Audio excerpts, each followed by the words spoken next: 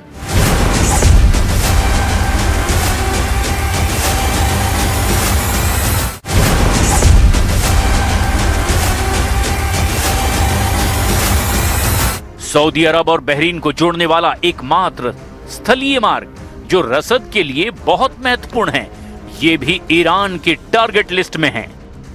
शेख जायद ब्रिज, संयुक्त अरब अमीरात का अबू धाबी का मुख्य प्रवेश द्वार इसे बोला जाता है और ये भी ईरान के टारगेट पर है।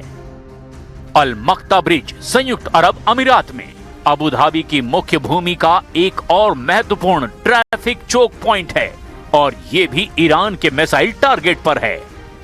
King Hussein Bridge, Jordan to West Bank, Jordan और वेस्ट बैंक के बीच माल ढुलाई का ये मुख्य मार्ग है। अगर ये तबाह हुआ तो जॉर्डन की सप्लाई चेन पर सीधे असर पड़ेगा।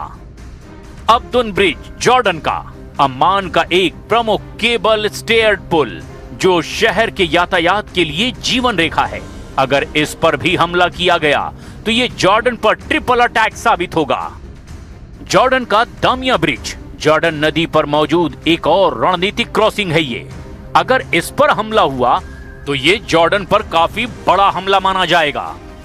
शेख खलीफा ब्रिज, संयुक्त अरब अमीरात का सादियात द्वीप को अबू धाबी के मुख्य भूमि से जोड़ने वाला ये प्रमुख लिंक है। अगर ईरान ने इसे तबाह कर दिया तो यूएई को भारी नुकसान होगा। अब ऐसी स्थिति में अगर ईरान ने हमले शुरू कर दिए तो ये ट्रंप के लिए गोड़ में खाज साबित हो सकता है। अब देखना यह होगा कि अगले 48 घंटे में ट्रंप किस तरह से हमले ईरान पर करते हैं और अब इसका असर युद्ध पर क्या पड़ता है।